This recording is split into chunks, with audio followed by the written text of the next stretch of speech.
Java is one of the longest islands of the Indonesian archipelago. With 140 million inhabitants, it's also the most populated island in the world. We will avoid the large cities and discover magnificent landscapes, fertile hills and ancient temples.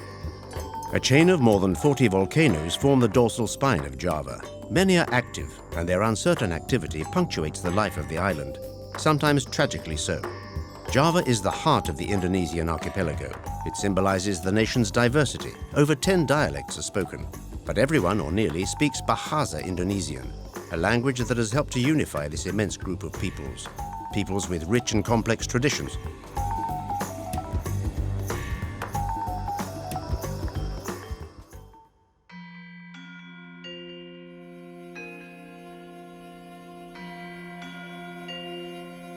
Our journey begins at Mount Bromo, an active volcano located in the east of the island. At 2,000 meters in altitude, there are several comfortable spots to wait while the mist dissipates. And the wait is well worth it. The sight is outstanding.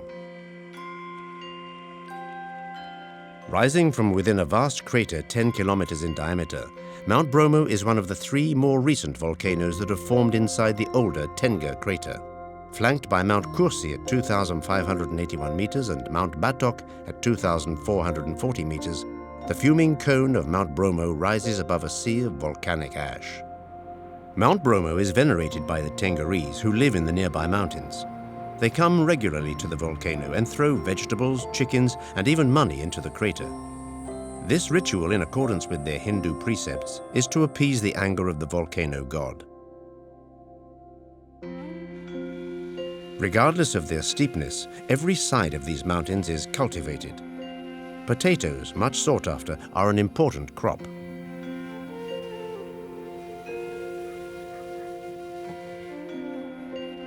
Tozari, the nearest village to Mount Bromo, is often covered in mist.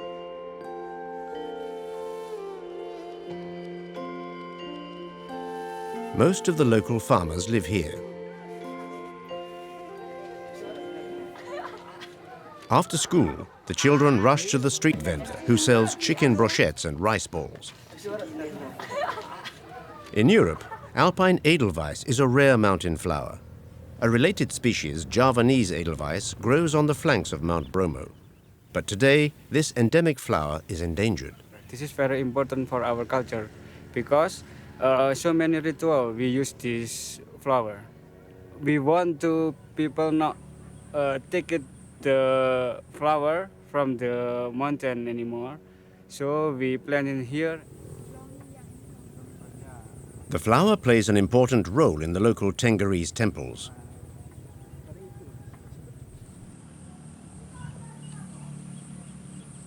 Tozari spreads over the entire ridgeline.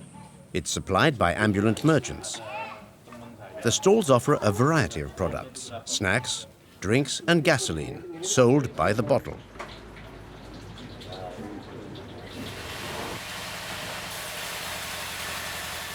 Below the village, trucks unload sengon logs. Related to acacia, this wood is used for construction purposes. Contrary to teak, which is overexploited, sengon is a pioneer species and grows rapidly.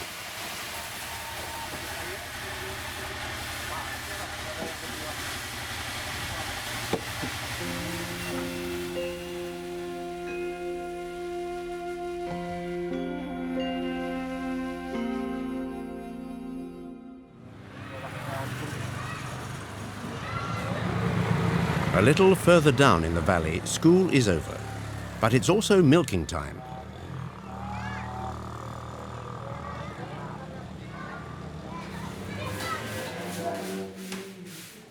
Cattle farming came late to Indonesia.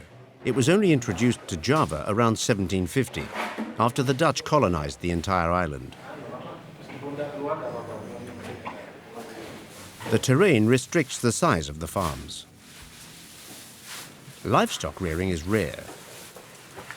The animals, however, are well fed, and the forage is freshly cut.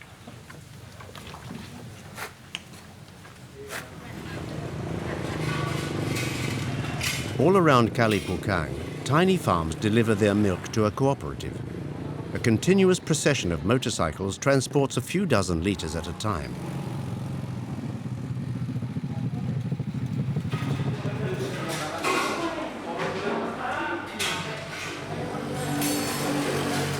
The supply chain is well established.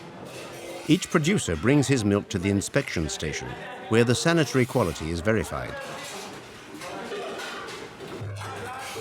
The milk is then sent to the major urban areas to be sold or processed.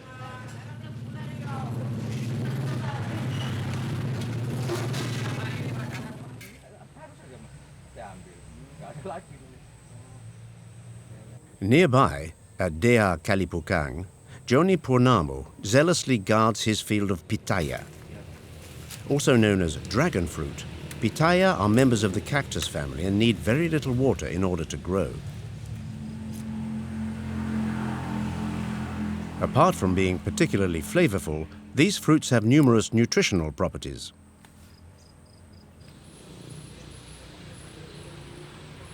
Cloves are also an important product in Indonesia.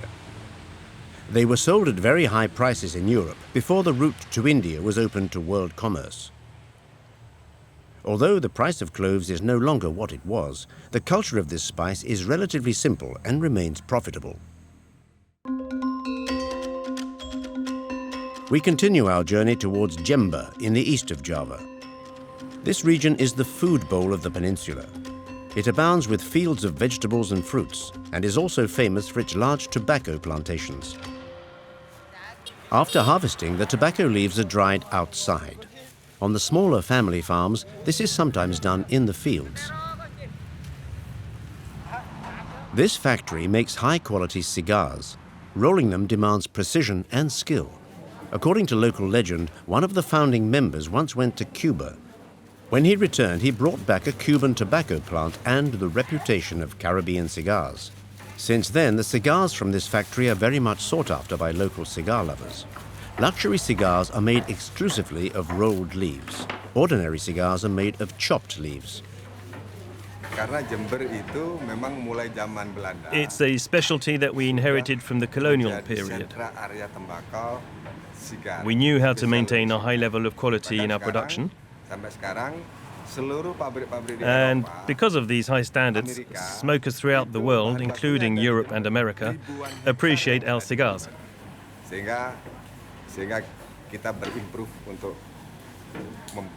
They buy our products and we're very happy with that.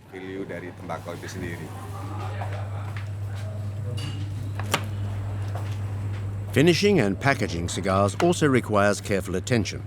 The outermost leaf, called the wrapper, must be flawlessly rolled.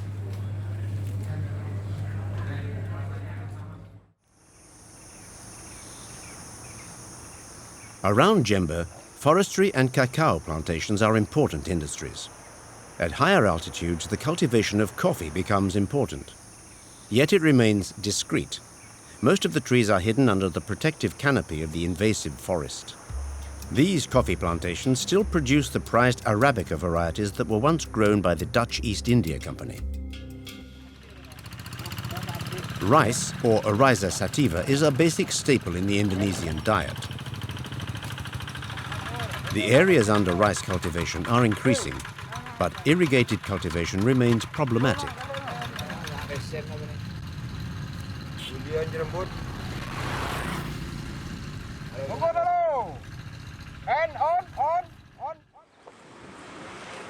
Banyuwangi is the easternmost city in Java. The nearby island of Bali can easily be seen across the straits. The city is the gateway to one of the most fascinating volcanic areas in Indonesia, the Ijen volcano complex. Soaring to 2,386 meters in altitude, the volcano is considered as active. The last eruption was in 2002. The Ijen volcano contains an acid crater lake that is reputed to be the most corrosive on the planet. Its turquoise color is almost unreal. On one of its flanks, a solfatara emits large quantities of sulfur dioxide. Despite the strong sulfurous fumes, over 100 miners toil relentlessly gathering blocks of sulfur. Loaded into baskets, these are carried up the precipitous sides of the crater and then down the mountain. Some of these loads weigh over 60 kilograms. The miners have to walk for 4 hours in order to reach the nearest road. On the coast at the port of Mungkar, the tide is rising. And despite a strong breeze, the fishermen are preparing to embark for a night at sea.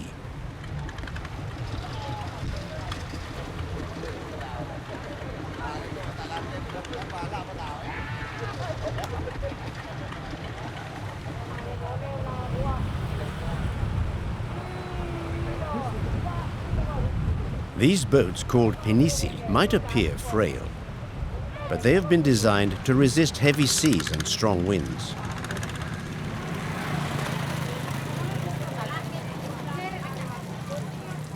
On the quays, fishmongers sell the fish that arrived that morning. Teri is particularly appreciated. These tiny fish are dried in the sun and eaten covered with salt.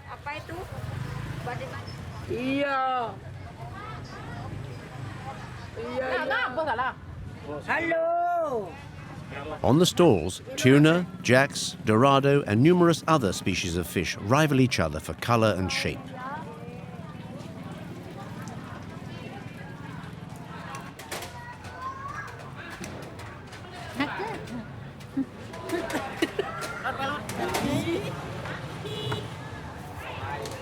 Before embarking, the fishermen munch on a few siloks. These are rice and meatballs that are eaten with hot peppers. Balinese-inspired temples in the nearby properties indicate the proximity of the neighboring island.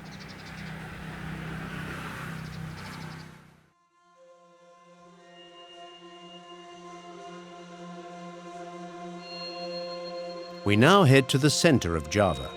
At over 2,000 meters in altitude, Dieng is one of the highest villages in the country. There's an annual festival here in August.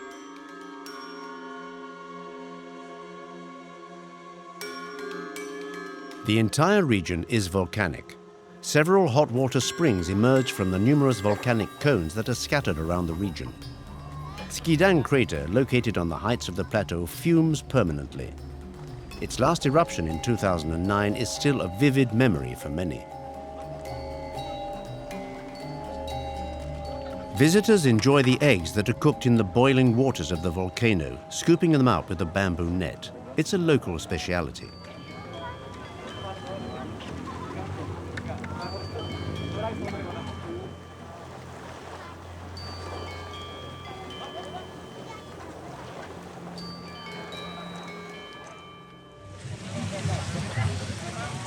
Every year, the Dieng festival honors the local ethnic groups. Despite the altitude and the remoteness, there's always a crowd.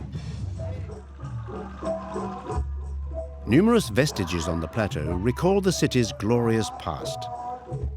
Between the 8th and 9th centuries, Dieng was the center of a temple complex.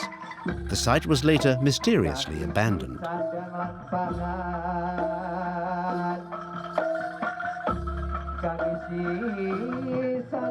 The Kejajar dance troupe is from the village of Tirtosuro. Here they perform an initiation dance. The dancers appeal to the gods of the plateau in order to attain a state of trance. It's the event of the day. Sugiyo is the leader of the troupe. Equipped with his mic, he slowly heightens the excitement.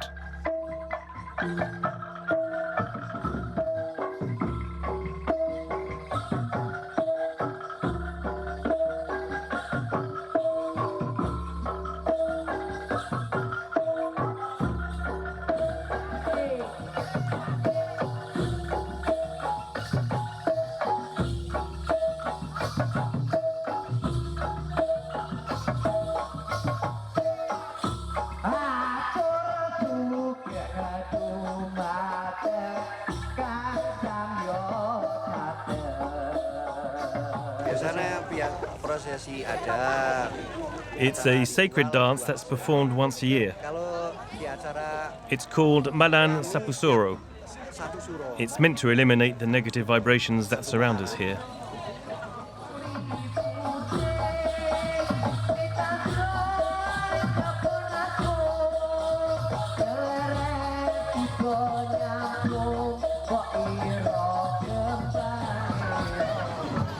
Some of the exhausted dancers are in a total trance.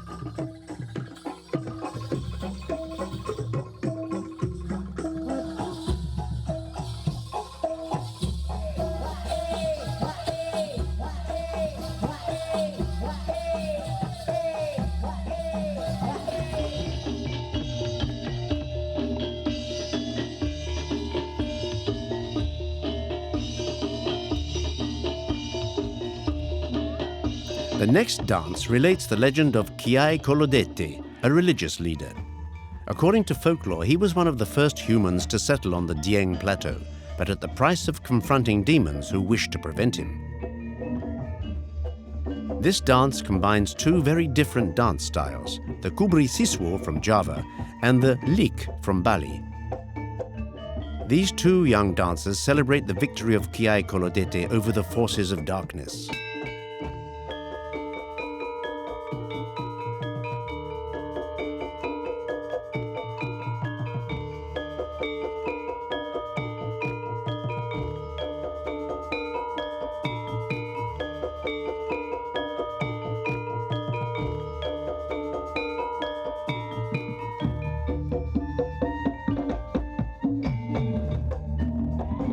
The infamous Lik now appears. This evil spirit is greatly feared in Bali.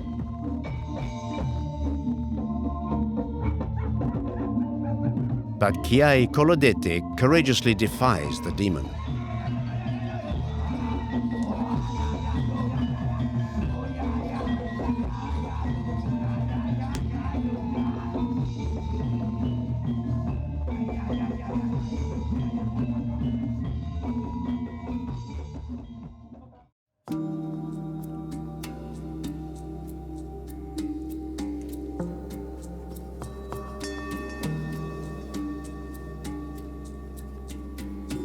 Recently, several geothermal power plants have been placed in different areas.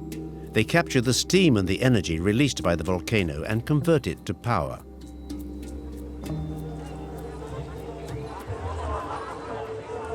Global warming has oddly resulted in nocturnal frost. This regional phenomenon is rather unexpected at these latitudes, and festival goers who camp here during the festival now need to find wood in order to keep warm at night.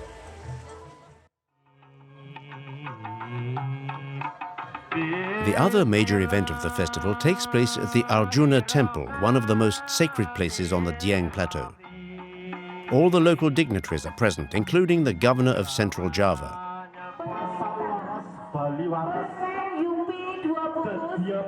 The Gimbel ceremony pays tribute to the children of Dieng who have fallen victim to high fevers. During their illness, their hair has formed dreadlocks, similar to those worn by Rastafarians. To celebrate their recovery, the traditional leaders cut the children's dreadlocks. These are carefully preserved as relics. A few weeks before the ceremony, the children choose a gift for themselves, which they will receive after their hair has been cut.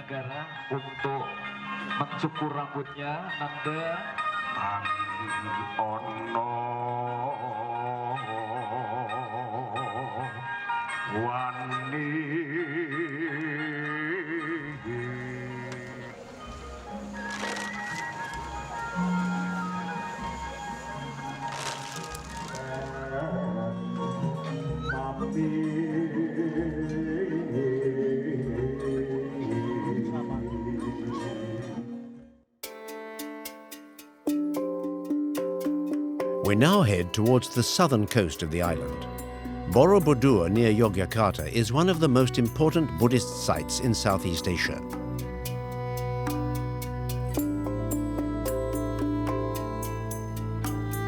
Borobudur was built between 750 and 850 by the Sailendra dynasty. Even today, the history of this temple remains rather obscure. Over time, the temple has suffered and resisted earthquakes, volcanic eruptions, and terrorist bombings. But the decline of Buddhism in Java led to the abandonment of Borobudur soon after its completion. This sacred temple was forgotten for centuries, buried under several layers of volcanic ash. It was not until 1815 that the site was rediscovered, and this fabulous structure was once again revealed to the world. At the end of the 1970s, the foundations of the temple were stabilized. This titanic task to improve the drainage involved dismantling the temple stone by stone.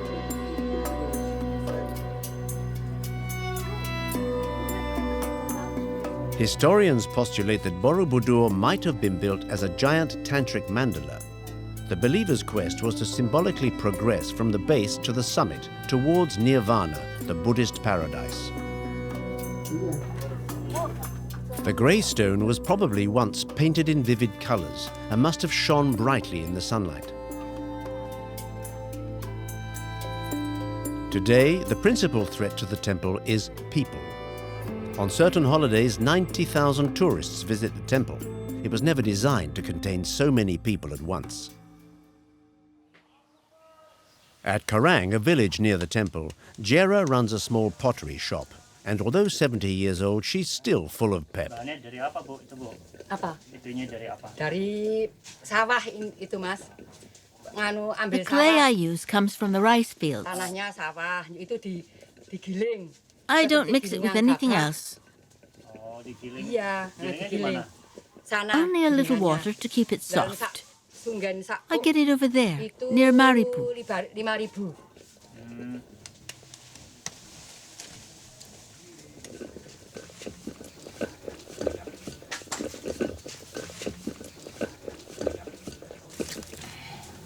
5.000. Most of her wares are sold in the village and nearby region. She makes cooking pots and candle holders. Hujan nggak kering sehari, nek musim Maroke ini. The seasons are important for my work. I work a lot in the dry season. The pots dry faster. During the rainy season, it's more difficult to work.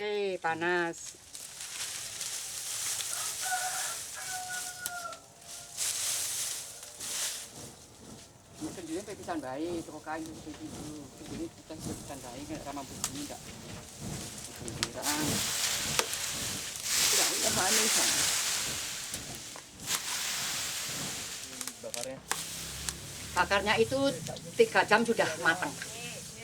Firing usually takes about 3 hours. Then we let the pots dry in the sun. Nanti jam 2 sudah matang. Oh iya, kaki nambah tok iki.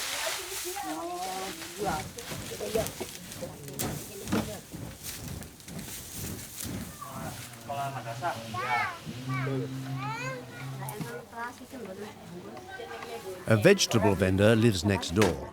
His prize item is hot peppers.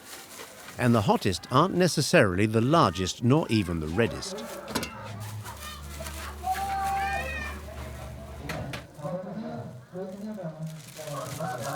These small stalls also offer food to take away.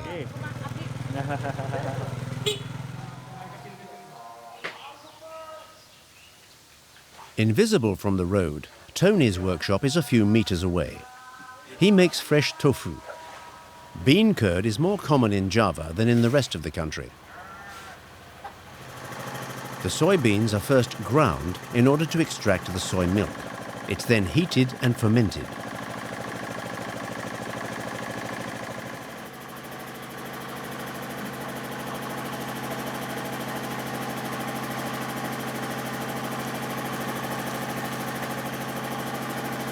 Tony has been at work since 3 o'clock this morning. He has to finish the tofu before noon. Afterwards, it's too hot for the curd to form properly.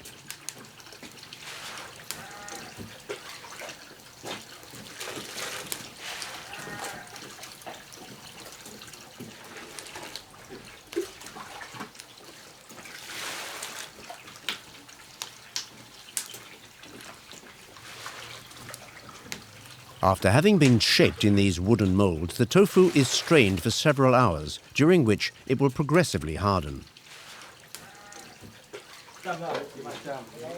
It takes about an hour between grinding the beans and finishing the preparation. Then it takes another 5 hours before fermentation is complete.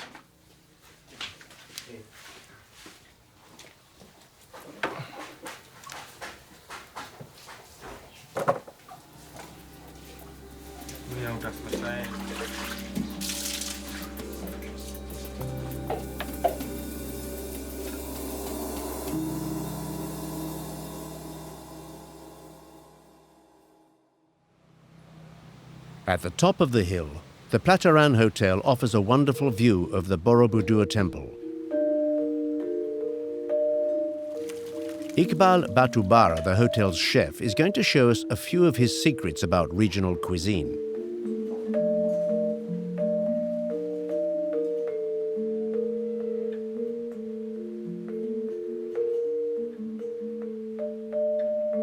Spices are very important in local cooking. Beef tongseng and chicken tongseng is the chili. Small chili, but it's very hot. Candle nut, corianders, shallot, garlic, herb, and dried tamarind. There's a tamarind tree just outside the kitchen. Galangal.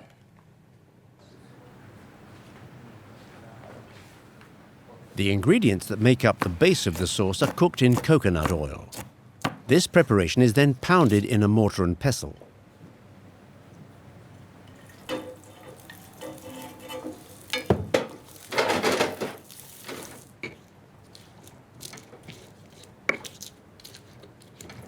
This is the yellow paste I make from the chili,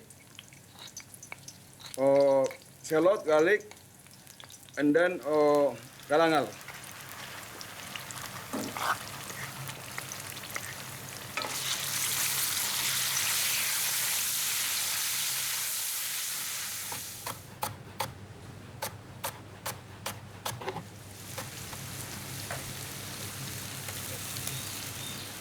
Put the meat.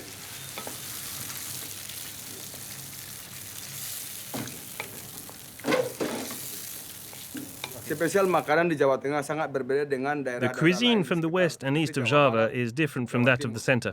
Kalau di Jawa Tengah makanan In the eastern and western regions, the manis. food is spicier, dan manis. Mungkin kita dapat di Solo, di Jogja, di whereas Magelang, here in yang the mana Jawa central Tengah manis. region, Kalau the kita food di is Jawa sweeter. Barat, relatif dia agak pedas, apalagi di Jawa Timur. Itulah That's perbedaan essentially makanan the yang difference, ada I di think.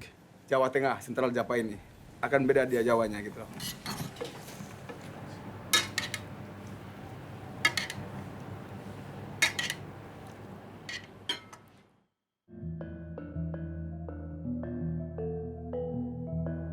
Leaving the plains around Borobudur, we travel in the direction of Yogyakarta.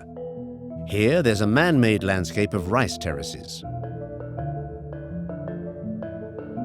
On an island with more than 140 inhabitants, and where cities are taking over more and more arable land, every square meter of cultivable land is used. In the rice fields, the day begins before dawn, but as the work is so exhausting, it ends early.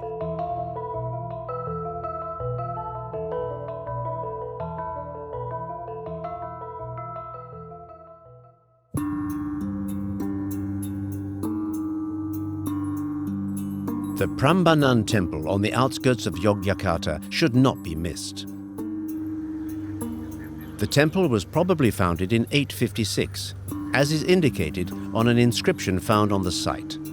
The complex is considered as the most beautiful structure of the Hindu period. Destroyed by an earthquake, Prambanan long remained in ruins. It wasn't until 1937 that the temple was restored and regained some of its former splendor. The principal sanctuary is dedicated to Shiva. Finely sculpted bas-reliefs surround each of the temples. They recount episodes from the Ramayana, one of the two major Sanskrit epics of Hindu mythology.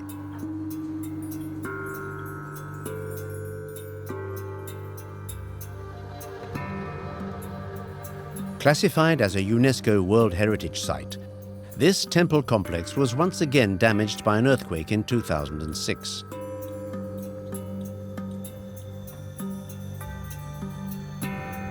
Both restoration and research work are ongoing here. Recently damaged areas are reconstructed and former excavations are continued.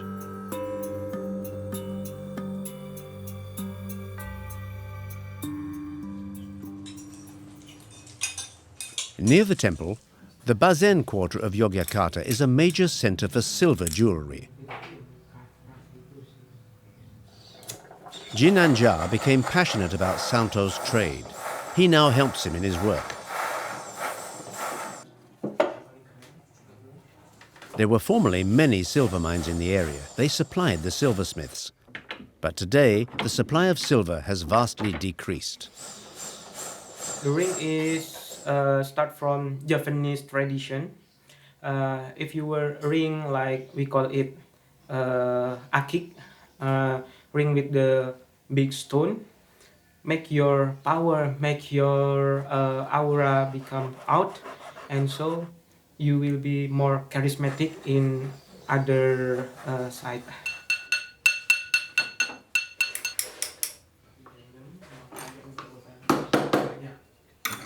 Depending on the rarity of the stone, the prices of the rings can vary considerably. Both amethysts and opals are as commonly used. Just a little further along, Ekowati teaches pencak silat to girls as well as boys. It's an ancient form of Indonesian martial arts. Seluruhnya ambil sikap doa. Doa mulai. The combat techniques are similar to Japanese karate.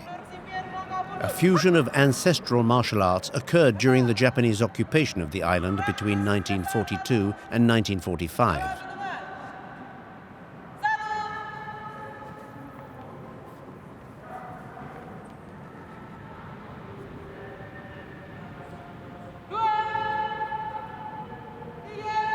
Jadi perguruan ini namanya Merpati Putih.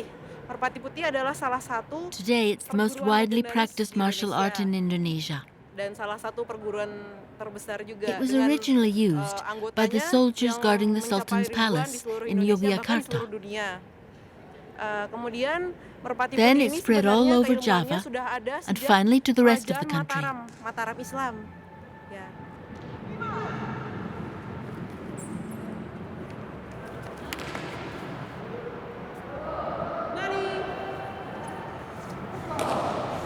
Developing an inner force results in the ability to perform spectacular material-breaking demonstrations using the strength of the arm alone.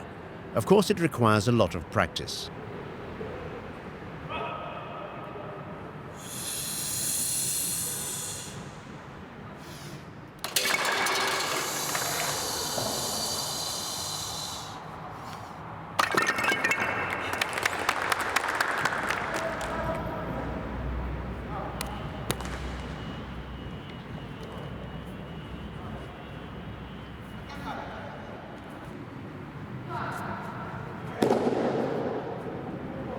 The more advanced students also master several types of combat using different weapons. Although they might suggest ballet at first glance, these perfectly executed sequences of movements are very effective in real-life situations.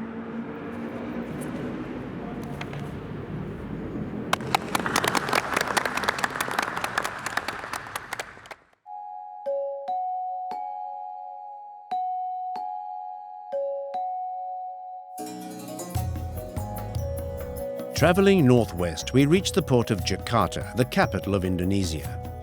With more than 9 million people, the city sprawls over nearly 130 square kilometers. The port alone covers several hundred hectares. It includes an historic area from where pinizis still sail today. These traditional Indonesian wooden sailing ships are capable of carrying large loads, and the hulls are designed to brave the heavy swells of Southeast Asian waters. Some still ply the coastal waters with their holds full of cement or other goods.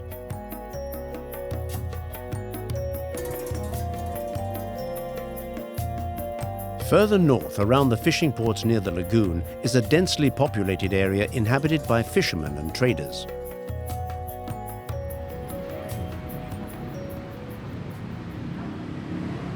Kota, also known as Old Batavia, is in the center of the town. This old quarter was the center of the Dutch colonial power. It has retained some of its former charm, as well as several historic buildings.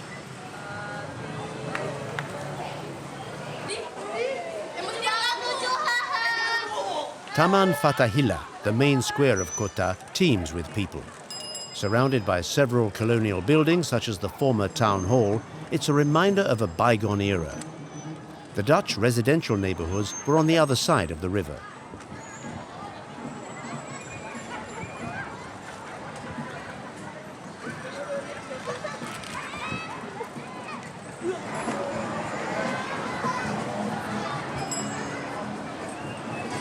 Indonesia proclaimed its independence on the 15th of August 1945, just before the surrender of Japan. After fruitless attempts to regain power, the Dutch finally acknowledged independence in 1949.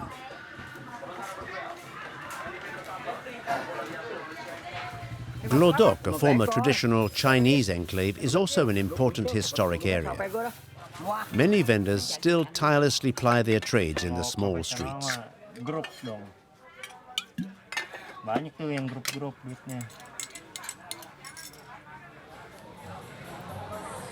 The Hian Tan Keng Buddhist temple complex is near the market. Built in 1755, it's the most important in Jakarta.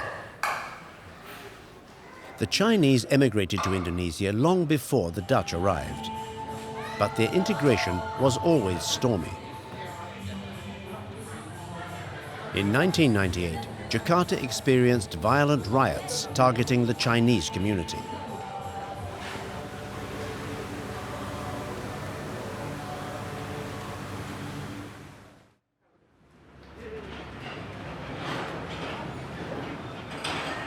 Near the port, there's a large community of Portuguese Indonesians. They trace their ancestry to the Portuguese merchants who opened their first trading post on Java in 1522.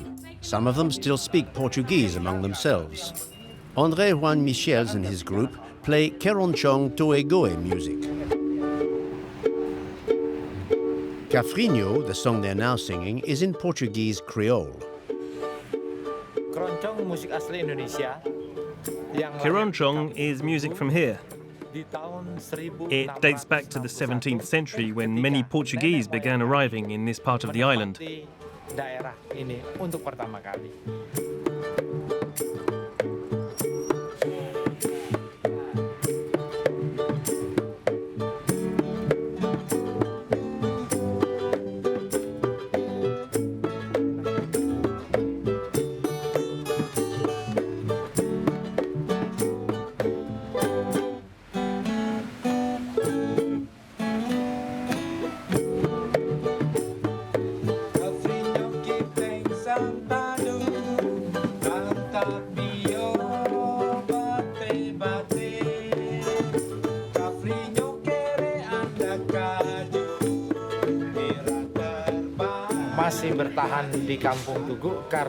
We want to preserve this tradition.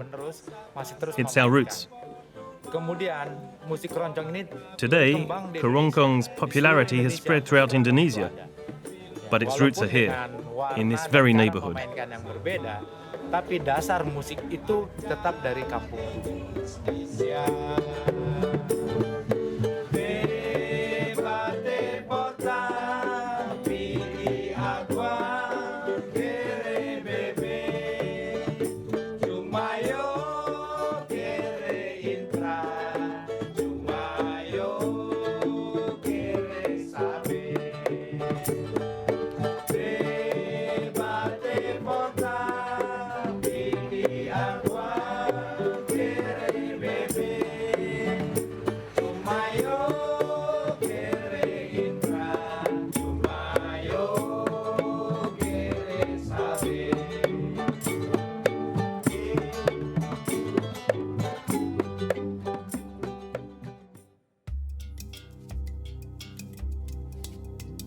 Dominating the city of Bandung, Mount Patua lies southeast of the capital.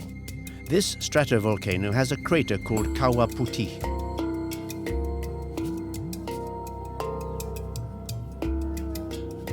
Also called the White Crater, the mountain is seismically stable. No significant activity has occurred since the beginning of the 17th century.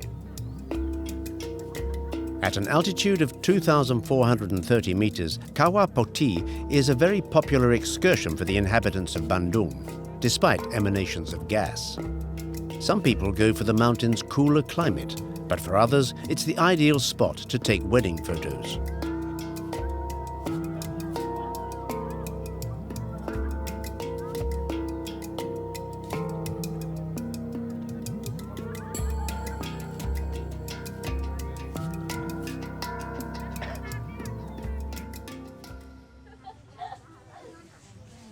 Lower down the valley, children from the town are preparing to give an angklung concert. An angklung is a traditional instrument made of bamboo. At Saung Angklung Ujo, the instruments are made by hand. Every note that the bamboo tube emits is tuned by ear using a knife.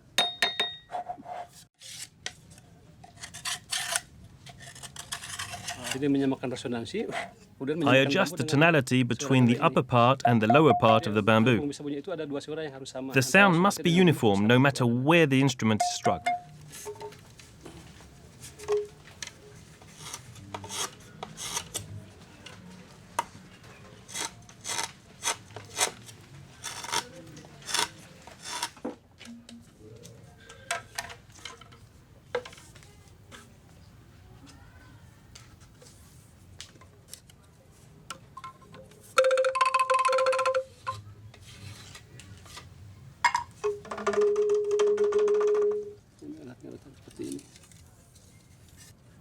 Depending on the complexity of the instrument and the number of tubes required, Ahmad can spend a whole day working on the same angklung.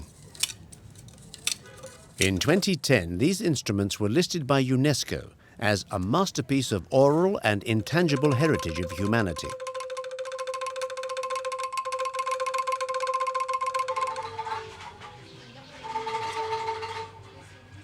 The diatonic subtleties of the angklung are taught in a local school.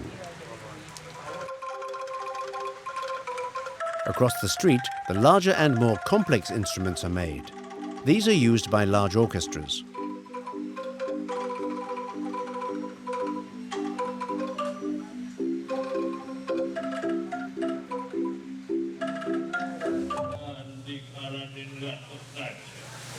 On the school stage, the show begins with the wayang kulit. These world-renowned puppet shadow plays are very popular in Java.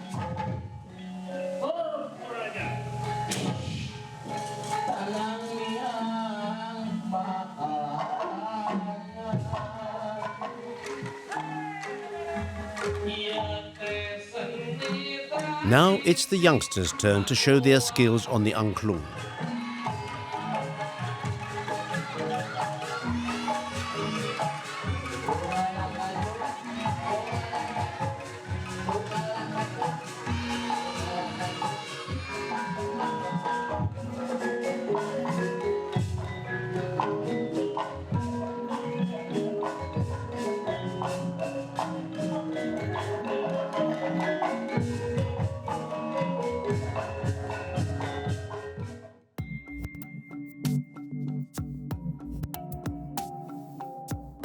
Continuing eastwards, we come to the Cirebon coast on the Java Sea. Once an independent sultanate in the 16th century, Cirebon boasts a royal past. It has one of the oldest and best preserved kratons in the country. This kraton, or royal palace, was built for the sultan in 1527. Its singular architecture is a curious blend of Sundanese, Javanese, Muslim, Chinese and Dutch styles. These foreign influences can be traced to the town's former importance. Successive sultans left their mark. They renovated or enlarged individual rooms in the palace. Today the complex covers 25 hectares. The most modern part of the palace is still inhabited by Sultan Sepu XIV. The audience hall of the kraton is regularly used. The Sultan's authority is still recognized and is an important factor in the region. Dating from 1430, the royal baths were reserved for the Sultan. Women were strictly forbidden access.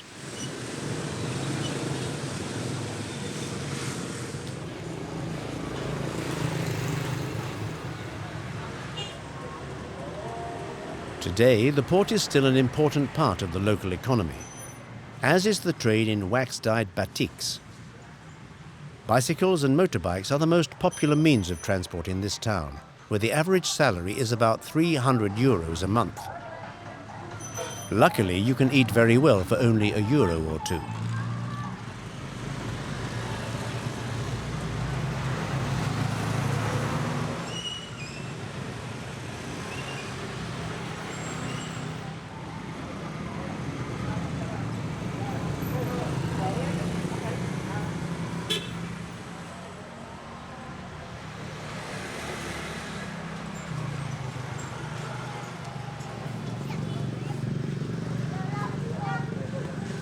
We are at Katura's. He's the manager of one of the many batik workshops. In the past, batiks held great importance at the royal courts. They demonstrated the wearer's social status. It usually takes at least a month to make a batik.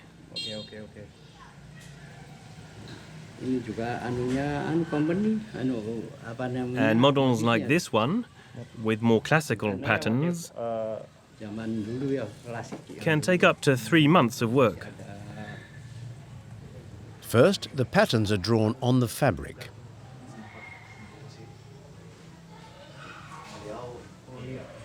Then, hot wax and dye are applied using a kanting, a stylus-like instrument. The operation is repeated for each separate dye. This protects and fixes the areas already dyed.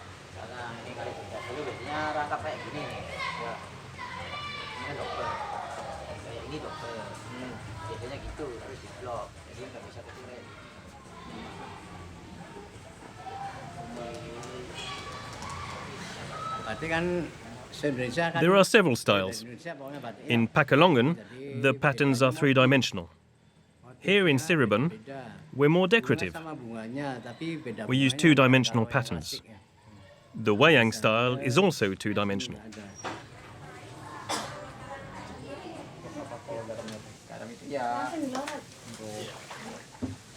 When the fabric is finally ready, it's plunged into a bath to fix the dye.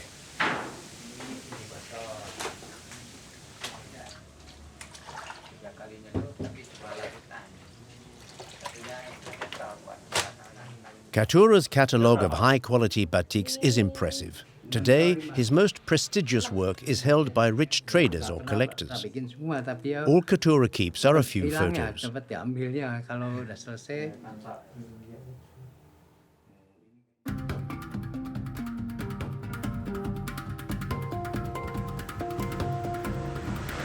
Travelling east towards Pekalongan, we come to the village of Kalibelu.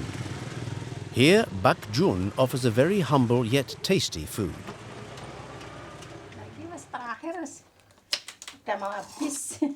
Every day she lights the fires to prepare kue serabi, coconut cakes that are quite simply delicious.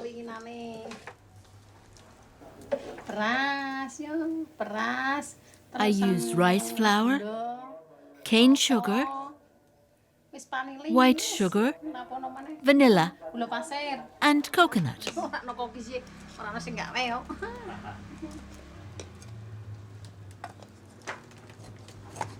Up every morning at 3 o'clock, she doesn't stop baking until she has made 50 cakes. This usually takes all morning. It's a traditional recipe that people love here. I'm sold out every day.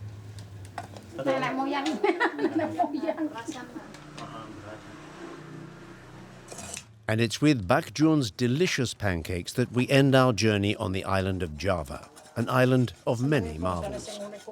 Although it would take innumerable visits to completely discover the island's countless treasures, we have seen many of Java's diverse landscapes, its plethora of cultures, and the richness of its traditions.